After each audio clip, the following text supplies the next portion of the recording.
Hello everyone, कैसे हो आप सभी लोग। आई होप आप बहुत अच्छे होंगे और अच्छे से तैयारी भी चल रही होगी। सो आज हम करने वाले हैं मंथली एमसीक्यू सीरीज का part 4 for the month of April. अगर आपने इसका प्रीवियस पार्ट नहीं देखा है तो आई बटन पे आप क्लिक कर सकते हैं। यहाँ पे आपको इसका लिंक विजिबल हो जाएगा और इस लेक्चर की जो पीडीएफ है वो एज यूजुअल आपको हमारे टेलीग्राम चैनल पे अपलोड कर दी जाएगी। तो चलिए जल्दी से स्टार्ट करते हैं आज का सेशन। फर्स्ट आपका क्वेश्चन है, इन अप्रैल 2025 हानवा एरोस्पेस कंपनी, जो आपकी साउथ कोरिया की कंपनी है, इन्होंने एक अग्रीमेंट साइन किया है 253.6 मिलियन यूएस डॉलर का with which Indian company to export component of a K9 Vajra howitzer to Indian Army। तो आपकी जो साउथ कोरियन कंपनी है इसका अग्रीमेंट साइन हुआ है इंडिया के लार्सन एंड टर्बो के साथ। किस चीज के लिए कि ये इंडिया को आपका एक्सपोर्ट करेंगे K9 Vajra howitzer Indian army के लिए। ठीक है, तो आंसर यहाँ पे आपका क्या हो जाएगा, it is option number D. और इस अग्रीमेंट के तहत जो कंपनी है ये सप्लाई करेगी 100 K9 Vajra howitzer to Indian army by September 2030। Okay, now जो ये K9 वज्र हॉविट्जर आपके होंगे इन्हें मैन्युफैक्चर किया जाएगा इन corporation with the Hanwha aerospace and L&T armoured system complex, जो आपका सूरत में लोकेटेड है बेसिकली। ठीक है, तो इन दोनों के कॉर्पोरेशन से इन्हें मैन्युफैक्चर किया जाएगा। नाउ स्टैटिक इन्फॉर्मेशन में देख लेते हैं। L&T के करंट CMD आपके हैं SN सुब्रमण्यन। हेडक्वार्टर्स का लोकेटेड है मुंबई महाराष्ट्र में। वहीं पे हनवा एरोस्पेस कंपनी जो है इसके चेयरमैन है आपके स्वियांग यो किम। हेडक्वार्टर्स का लोकेटेड है चांगवॉन साउथ कोरिया में और इसकी शुरुआत 1977 में की गई थी। नेक्स्ट आपका क्वेश्चन है, the veteran Indian actor and film maker Manoj Kumar who recently passed away was honored with the Padma Shri for his contribution to the field of arts in which year। तो कौन से साल में इन्हें पद्मश्री से नवाजा गया था। तो आंसर आपका हो जाएगा दैट इज 1992 में इनको पद्मश्री से नवाजा गया था। आंसर आपका यहाँ पे है ऑप्शन नंबर बी। और मनोज कुमार की बात करें तो इनका जन्म हुआ था पाकिस्तान के अबोटाबाद में, जो ब्रिटिश इंडिया का पार्ट था पहले, बाद में ये आपका पाकिस्तान में चला गया। एंड इनका जन्म 1937 से हुआ था और डेथ इनकी 2025 में हुई है। ठीक है, इन्हें भरत कुमार के नाम से भी जाना जाता है क्योंकि इन्होंने बहुत सारी पेट्रियोटिक मूवीज में काम किया था। ठीक है, इनके अवार्ड्स एंड ऑनर की बात करें तो 1968 में नेशनल फिल्म अवार्ड इन्हें दिया गया था। 7 फिल्म फेयर अवार्ड इन्होंने जीते हैं अपने जीवन काल में। और 2008 में किशोर कुमार अवार्ड से नवाजा गया था इनको। फिर 2010 में राज कपूर अवार्ड से और 2016 में दादा साहेब फाल्के अवार्ड से इनको नवाजा गया था। नेक्स्ट आपका क्वेश्चन है, the Malayalam linguistic and writer Venugopala Panicker recently in April passed away, in which year he was honored with the Sahitya Academy Award for translating Tamil novel Kunathopu by Topil Muhammad Mirin into a Malayalam। तो recently जो वेणुगोपाल पनिकर हैं उनका death हुआ है और इन्होंने 2005 में आपका साहित्य अकेडमी अवार्ड जो है वो जीता था। ठीक है, इन 2015 इन्हें केरला साहित्य अकेडमी अवार्ड से नवाजा गया था for the lifetime achievement. Next आपका क्वेश्चन है, recently in April the union cabinet has approved the second phase of a vibrant village program with total budget outlay of ₹1 crore for the financial year 2025 till financial year 2029। तो recently second phase आपका vibrant villages programme का launch किया गया है। ठीक है, अब vibrant village programme है क्या, तो ऐसे विलेजेस जो आपके लाई करते हैं ऐसे ब्लॉक्स में which are along with the international land borders. तो जहाँ पे इंटरनेशनल लैंड बॉर्डर्स है उसके आसपास के जो विलेजेस हैं उनको डेवलप करता है आपका वाइब्रेंट विलेजेस प्रोग्राम। ठीक है, तो जो सेकंड फेज था उसमें नॉर्थ एरिया के आपके जो है विलेजेस को डेवलप किया गया था। अभी सेकेंड फेज के लिए यहाँ पे बात की गई है कि इसको अप्रूवल मिला है यूनियन कैबिनेट से और कितना अमाउंट यहाँ पे जो है आपका अप्रूवल दिया गया है तो 6,839 करोड़ का अप्रूवल मिला है फाइनेंशियल ईयर 2025 से फाइनेंशियल ईयर 2029 के लिए। ठीक है, ये अप्रूवल मिला है और ये आपका कमिटमेंट है, मतलब ये आपका पार्ट है एक तरह से गवर्नमेंट ऑफ इंडिया का जो कमिटमेंट है विजन ऑफ विकसित Bharat 2047 for the safe secured and vibrant land borders. ठीक है, अब सेकेंड फेज में टोटल 17 स्टेट्स और यूनियन टेरिटरीज को डेवलप किया जाएगा जिसमें आपका अरुणाचल प्रदेश, असम, बिहार, गुजरात, इन सब स्टेट्स के आपके विलेजेस हैं। ठीक है, फेज 1 में आपका जो नॉर्दर्न बॉर्डर एरिया है उसको डेवलप किया गया था, उसके विलेजेस को डेवलप किया गया था। ठीक है, अब वाइब्रेंट विलेज प्रोग्राम जो है ये सेंट्रल सेक्टर स्कीम है, तो टोटल जो फंडिंग की जाती है वो 100% आपकी गवर्नमेंट ऑफ इंडिया की होती है और इसकी नोडल मिनिस्ट्री कौन सी है, it is ministry of home affairs. Clear है। नाउ एक और अप्रूवल जो है कैबिनेट द्वारा या यूनियन कैबिनेट द्वारा दिया गया है, गवर्नमेंट ऑफ इंडिया द्वारा दिया गया है जिसमें 4 मल्टी ट्रैक प्रोजेक्ट्स जो हैं इंडियन रेलवेज के वो अप्रूव किए गए हैं, जिसका मेन एम है कि हमारी जो लाइन कैपेसिटी है उसको एनहांस किया जाए, सीमलेस एंड फास्टर ट्रांसपोर्टेशन किया जाए पैसेंजर्स और गुड्स का। ठीक है, इसके लिए टोटल एस्टिमेशन आपकी है 18,658 करोड़ की, और ये जो प्रोजेक्ट है it will be completed by 2030-31। ठीक है, अब जो 4 प्रोजेक्ट हैं ये 15 डिस्ट्रिक्ट को आपके जो है, मतलब इसमें 15 डिस्ट्रिक्ट आपके कवर होंगे 3 स्टेट्स के, विच इज महाराष्ट्र, उड़ीसा, छत्तीसगढ़, और ये जो इंडियन रेलवेज का नेटवर्क है उसको बढ़ाएंगे, उसको इंक्रीज करेंगे 1247 किलोमीटर्स। ठीक है, कौन कौन से प्रोजेक्ट्स हैं यहाँ पे आप देख सकते हो। और ये जो 4 प्रोजेक्ट्स आपके हैं इसमें आपके 19 नए न्यू रेलवे स्टेशन जो हैं वो आपके कंस्ट्रक्ट किए जाएंगे, और जो एस्पिरेशन डिस्ट्रिक्ट है उनको, उनकी जो कनेक्टिविटी है उसको भी इम्प्रूव किया जाएगा। नेक्स्ट आपको क्वेश्चन है, the stand up India scheme has completed 9 years of successful implementation, which of the following is a nodal agency for stand up India scheme.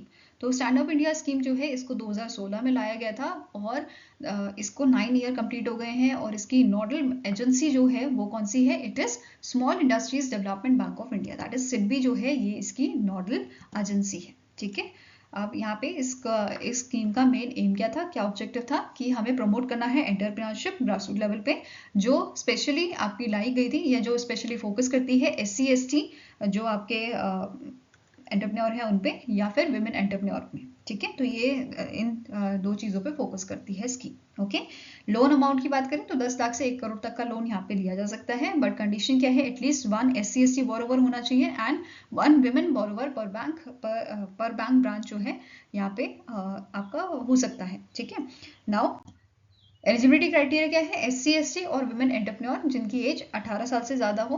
Borrower, second आपकी पॉइंट क्या है कि जो बोरोवर है वो डिफॉल्टर नहीं होना चाहिए, और अगर कोई नॉन इंडिविजुअल एंटरप्राइजेस है in that case 51% share holding आपकी SC ST या विमेन एंटरप्रेन्योर के हाथ में होनी चाहिए। ठीक है, लोन नेचर क्या है, कंपोजिट लोन है, term loan plus working capital इसमें आपकी रहेगी, और जो आपका लोन अमाउंट है वो आपको खर्च करना होगा ग्रीनफील्ड प्रोजेक्ट्स पे in manufacturing services trading and agriculture related activities में। ओके, लोन साइज क्या है, ये कवर करता है 85% ऑफ टोटल प्रोजेक्ट कॉस्ट। ठीक है, जिसमें आपका टर्म लोन और वर्किंग कैपिटल दोनों इंक्लूडेड होता है।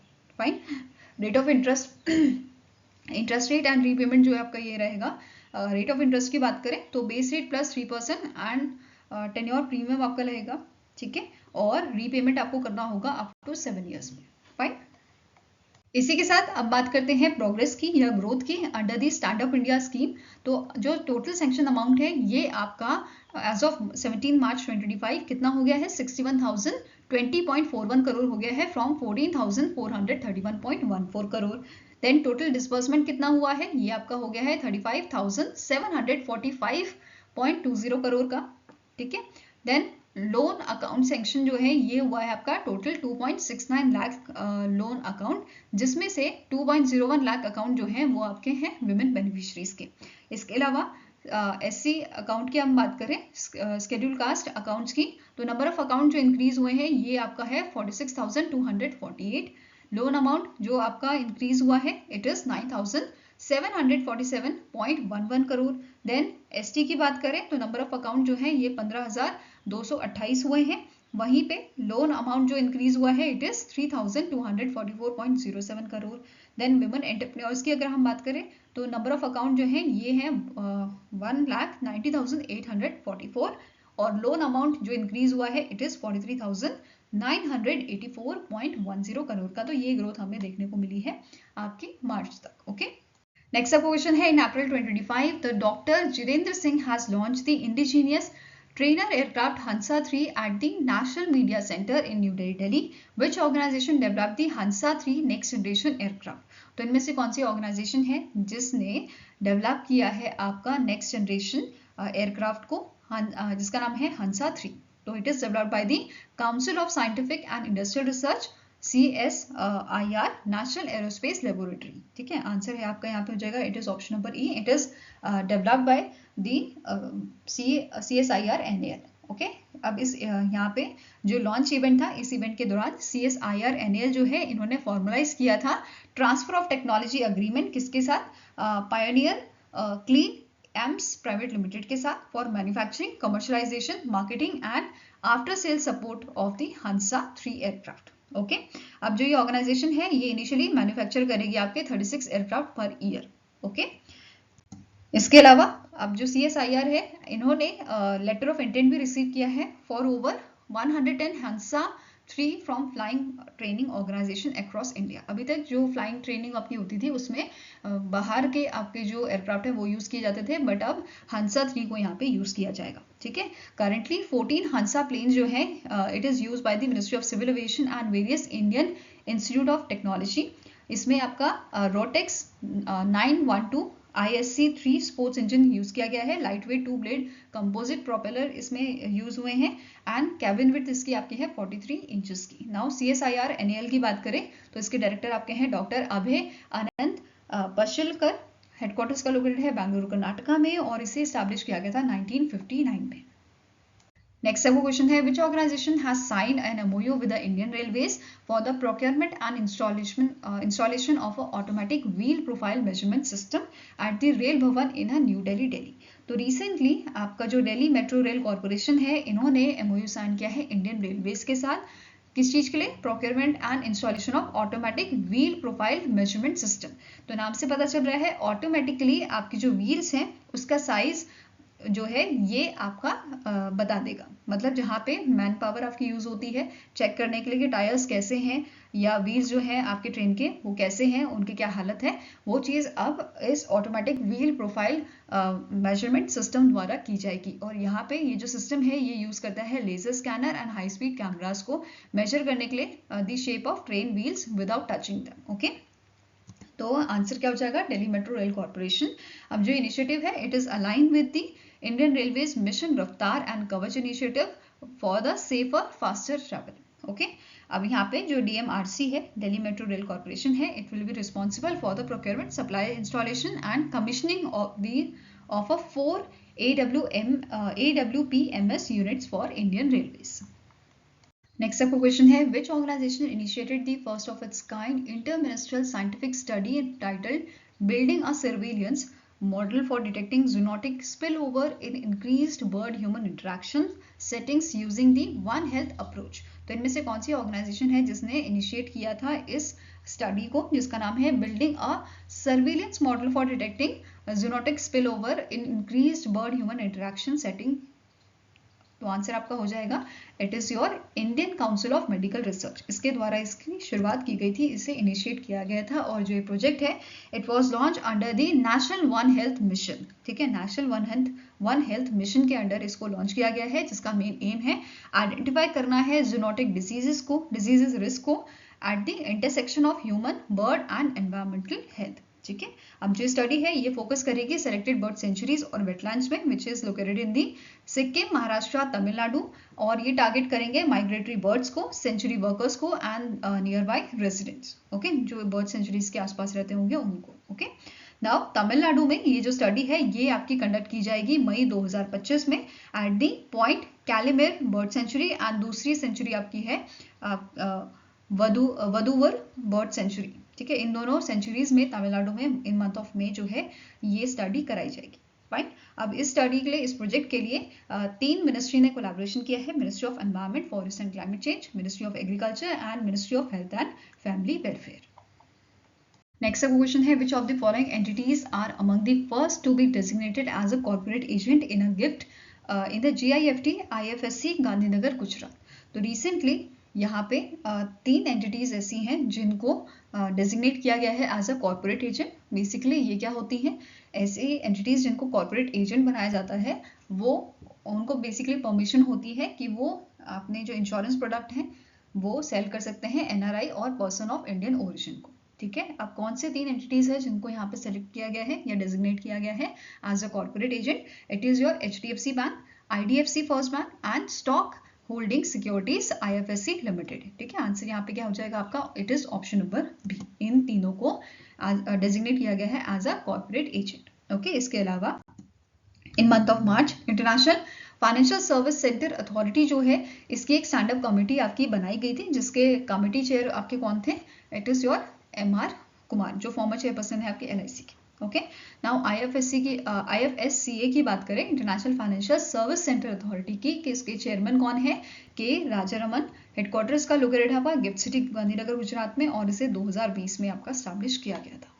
नेक्स्ट आपका क्वेश्चन है which state receive the 5,830 crore as a financial assistant from NABARD in financial year 2025 to boost rural infrastructure. तो इनमें से कौन सा स्टेट है जिसके लिए नाबार्ड ने एक्सटेंशन दिया है या एक्सटेंड किया है फाइनेंशियल अमाउंट 5,830 करोड़ का, किस चीज के लिए, ताकि ये बूस्ट करे रूरल इंफ्रास्ट्रक्चर को। तो answer here is option number C, that is Jharkhand को ये अमाउंट जो है मिला है या नाबार्ड द्वारा दिया गया है। ठीक है, अब मेजर शेयर है जो इस अमाउंट का, it will be availed by the Jharkhand Rajya Gramin bank and Jharkhand state cooperative bank which is amounting to the 2,143 crore. Okay, now static information cover करेंगे। नाबार्ड को स्टैब्लिश किया गया था 12 जुलाई 1982 को। इसके चेयरमैन है साजी केवी और हेडक्वार्टर लोकेटेड आपका मुंबई महाराष्ट्र में। नेक्स्ट क्वेश्चन है which among the following bank was penalised with ₹1 lakh crore by reserve bank of India for non compliance with the regulatory norms. तो रिसेंटली आरबीआई ने 1 लाख की पेनल्टी लगाई है इनमें से कौन से ग्रामीण बैंक पे for the non compliance with the regulatory norms. तो इट इज योर कर्नाटका ग्रामीण बैंक। ठीक है, कौन सा बैंक है, कर्नाटका ग्रामीण बैंक पे आपकी पेनल्टी लगाई गई है 1 लाख की। वहीं पे 5 लाख की पेनल्टी जो है ये लगाई गई है SCDCC बैंक पे। ठीक है, नेक्स्ट आपका क्वेश्चन है which Indian company won the 4 gold awards at the international advertising association olive crown award 2025 held in Mumbai Maharashtra and it was the 15th edition. तो इनमें से कौन सी कंपनी है जिसे 4 गोल्ड अवार्ड यहाँ पे दिए गए हैं।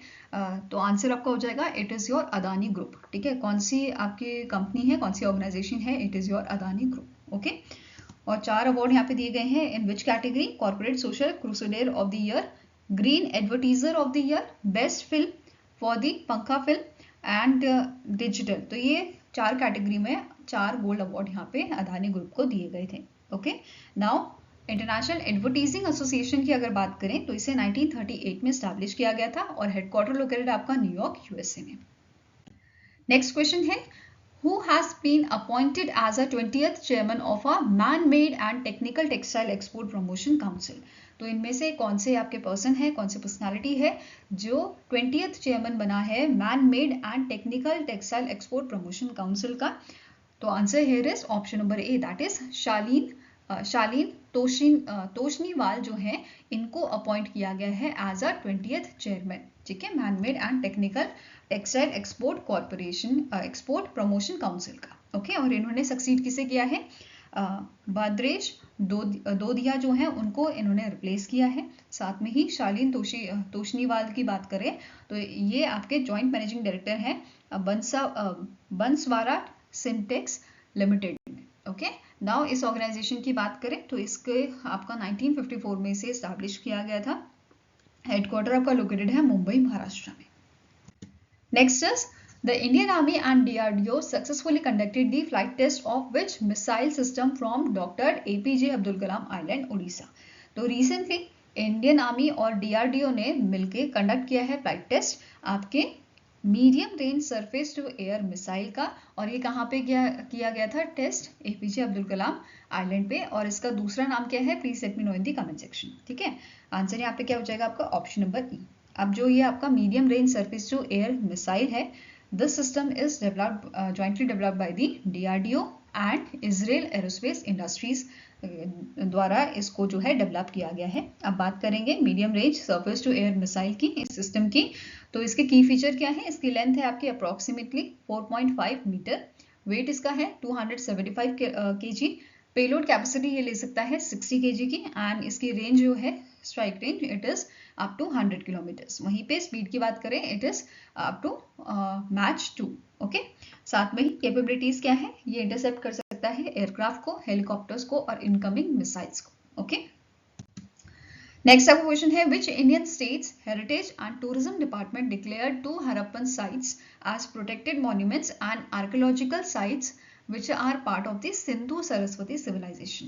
तो रिसेंटली इनमें से कौन सा स्टेट है जिसके हेरिटेज एंड टूरिज्म डिपार्टमेंट ने डिक्लेयर किया है 2 हरप्पन साइट को as a protected monuments and archaeological sites. तो it is done by the Haryana. ठीक है, हरियाणा के डिपार्टमेंट द्वारा इसको आपका जो है डिक्लेयर किया गया था as a protected monuments and archaeological site. अब ये आपके साइट्स कौन सी हैं, एक आपके है तिग्राना साइट्स, दूसरी है मिताथल साइट। ठीक है, ये दोनों साइट को प्रोटेक्टेड मॉन्यूमेंट्स आपका डिक्लेयर किया गया है and they are located in the Tigrana and Mitathal villages. Okay, as per the archaeological survey of India total 3679 protected monuments and sites हैं इंडिया में, और जिसमें से उत्तर प्रदेश आपका ऐसा स्टेट है जहां पे सबसे ज्यादा आपके प्रोटेक्टेड मॉन्यूमेंट्स हैं, विच इज 745। ओके, नेक्स्ट आपका क्वेश्चन है, according to the synchronised vulture survey 2025 what was the estimated vulture population across Tamil Nadu, Kerala and Karnataka in the year 2024-2025। तो रिसेंटली आपका in month of February, right, in month of February आपका एक सर्वे किया गया था Tamil Nadu, Kerala and Karnataka में। ठीक है, ये जो सर्वे था इसका काम था कि जो वल्चर की पॉपुलेशन है उसको जो है नोट डाउन करना। ठीक है, और इन्होंने क्या पाया है सर्वे में कि जो वल्चर की पॉपुलेशन है वो बढ़ के 390 हो गई है। ठीक है, अर्लियर इट वाज 320। अगर हम बात करें आपका 2023-2024 में ये आपकी डिजिट कितनी थी, 320 थी, और अभी 2024-25 में ये बढ़ के 390 हो गई है। और ये सर्वे किया गया था 3 स्टेट्स में, तमिलनाडु, केरला और कर्नाटका में। ठीक है, and it is the 3rd edition. इससे पहले 2 एडिशन आपके हो चुके हैं। ओके, 2023 में आपका पहला एडिशन इसका हुआ था।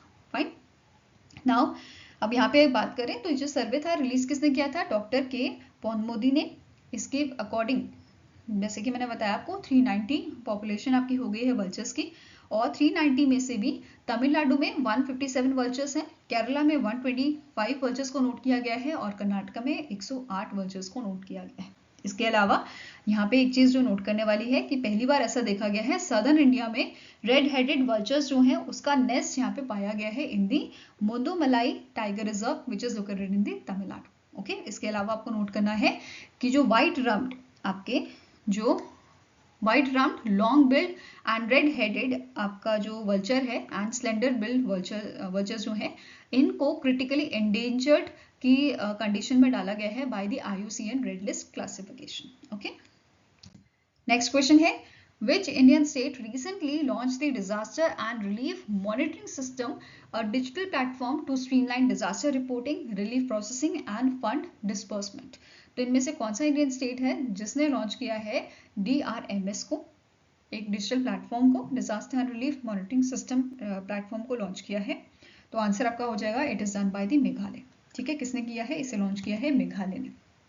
अब जो प्लेटफॉर्म है इसको डेवलप किसने किया है, revenue and disaster management department जो आपका है उसने along with the national informatics centre, तो इन दोनों के द्वारा इसको डेवलप किया गया है। अब यहाँ पे क्या बोला गया है, जो DRMS है जो आपका disaster and relief monitoring system है, ये मैंडेटरी प्लेटफॉर्म है for managing relief application under your state disaster response fund and national disaster response fund. ठीक है, इनके लिए मैंडेटरी प्लेटफॉर्म ये किया गया है। ओके, अब बात करते हैं आपका SDRF का कंट्रीब्यूशन की। ठीक है, गवर्नमेंट का कितना कंट्रीब्यूशन होता है SDRF में और स्टेट का कितना होता है, तो ज्यादातर स्टेट्स में ये 75 और 25 का रहता है ratio, 75 for government of India, ठीक है, एंड 25 रहता है आपका स्टेट गवर्नमेंट का।